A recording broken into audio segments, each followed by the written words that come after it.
Halo teman-teman, perkenalkan saya Helawah Abek, mahasiswi D3 Kebidanan Universitas Singapura Bangsa Karawang. Teman-teman, hari ini saya akan melakukan edukasi mengenai masalah persalinan.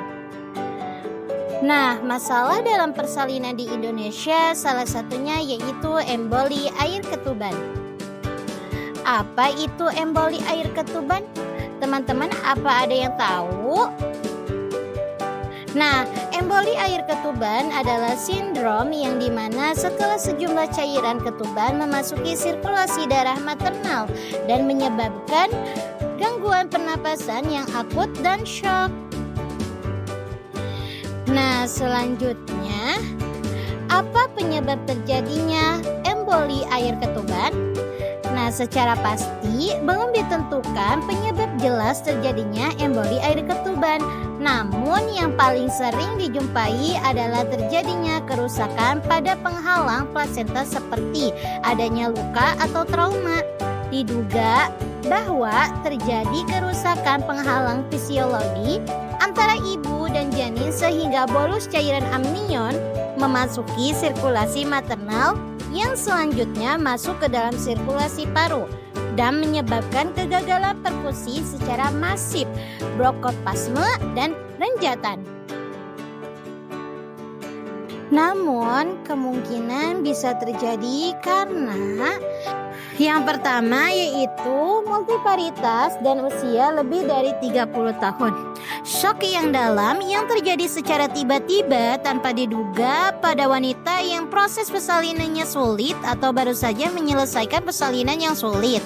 Khususnya kalau wanita itu multipara, berusia lanjut dengan janin yang amat besar mungkin sudah meninggal dengan mekonium dalam cairan ketuban. Selanjutnya yang kedua yaitu ada janin besar intrauteri yang menyebabkan ruptur uteri saat persalinan sehingga cairan ketuban dapat masuk melalui pembuluh darah. Nah, selanjutnya yang ketiga yaitu kematian janin intrauterin juga akan menyebabkan perdarahan di dalam sehingga kemungkinan besar akan ketuban pecah dan memasuki pembuluh darah ibu dan akan menyumbat aliran darah ibu sehingga lama-kelamaan ibu akan mengalami gangguan pernapasan karena cairan ketuban menyumbat aliran ke paru yang lama-kelamaan akan menyumbat aliran darah ke jantung. Dengan ini bila tidak ditangani dengan segera dapat menyebabkan iskemik bahkan kematian mendadak. Selanjutnya yang keempat ada mekonium dalam cairan ketuban. Nah, selanjutnya juga di sini yang kelima ada kontraksi uterus yang kuat. Kontraksi uterus yang sangat kuat dapat memungkinkan terjadinya laserasi atau ruptur uteri. Hal ini juga menggambarkan pembukaan pena. Dengan pembukaan pena, maka cairan ketuban dengan mudah masuk ke pembuluh darah ibu yang nantinya akan menyumbat aliran darah yang mengakibatkan hipoksia, disfu, dan akan terjadi gangguan pada pernapasan pada ibu.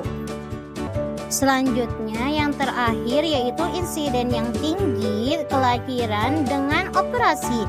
Dengan prosedur operasi tidak jauh dari adanya pembukaan pembuluh darah dan hal ini dapat terjadi ketuban pecah dan masuk ke pembuluh darah ibu. Nah, itulah beberapa kemungkinan penyebab terjadinya emboli air ketuban. Teman-teman, selanjutnya ada komplikasi emboli air ketuban.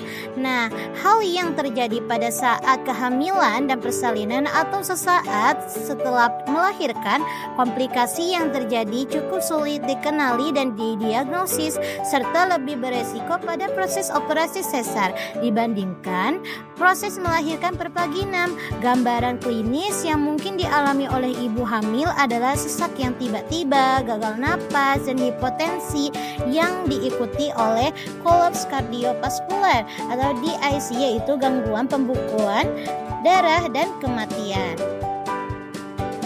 Nah, Teman-teman, selanjutnya kita akan membahas tanda gejala emboli air ketuban. Ketika terjadi emboli air ketuban, ibu hamil dapat mengalami kekurangan oksigen atau hipoksia, penurunan tekanan darah secara drastis, hingga gangguan pembekuan darah. Nah, yang pertama yaitu adanya sesak napas atau napas berat. Yang kedua yaitu mual dan muntah. Dan yang ketiga yaitu adanya keringat dingin.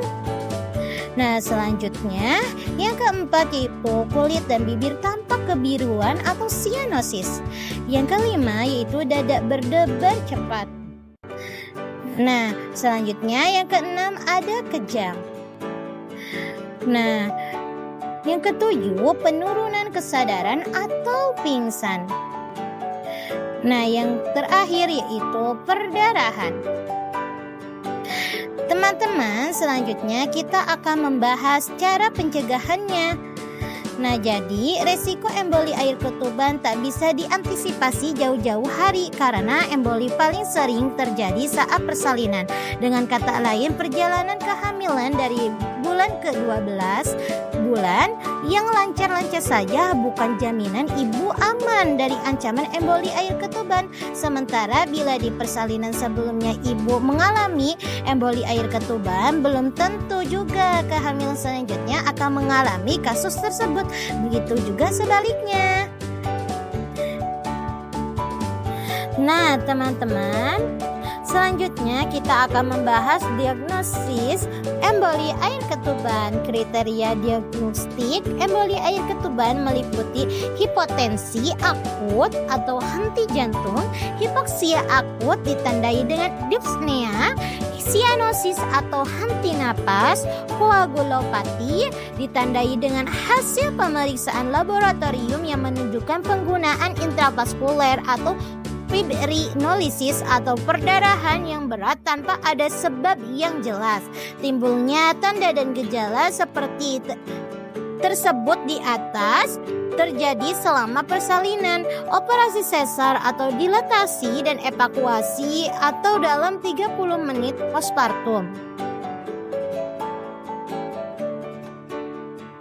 Nah, selanjutnya tanda dan gejala klinis yang sering ditemui pada emboli air ketuban adalah hipotensi, keluar janin, kuding paru, henti jantung, sianosis, koagulopati, sesak napas, kejang, dan atonia.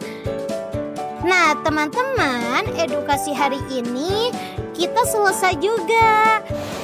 Untuk kesimpulannya, emboli air ketuban adalah komplikasi obstetrik langka yang sangat serius dengan onset mendadak dan risiko kematian tinggi.